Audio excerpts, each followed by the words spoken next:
identity that has both a magnitude and a direction. What do we mean by magnitude? The size, right? I mean, it's like the wind can be 25 knots or it could be 50 knots, right? That's independent of the direction. It has that size to it, right? So maybe we could write it like that's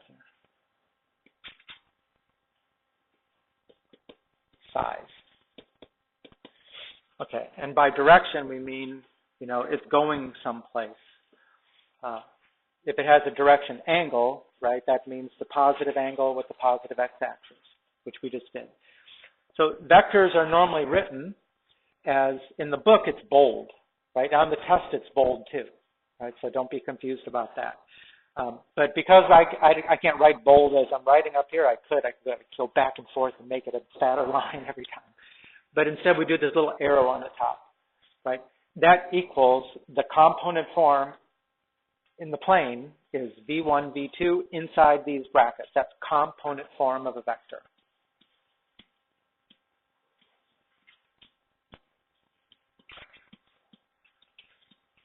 Okay. Another way that they'll write it, and the test is the same, sometimes it'll be written as, this is called the linear combination of standard unit vectors.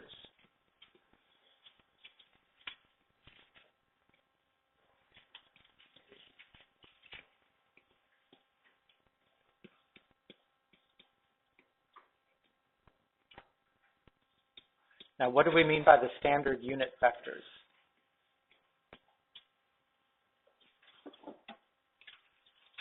What about this here is standard unit vector? The I and the J, right? I mean, they got the arrow thing on top. These are vectors. I, in 2 dimensions, I is 1, 0, the vector. J is 0, 1. Why do they call it a unit vector?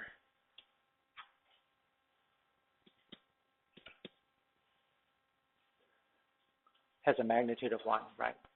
Unit means magnitude, size equals 1. Okay.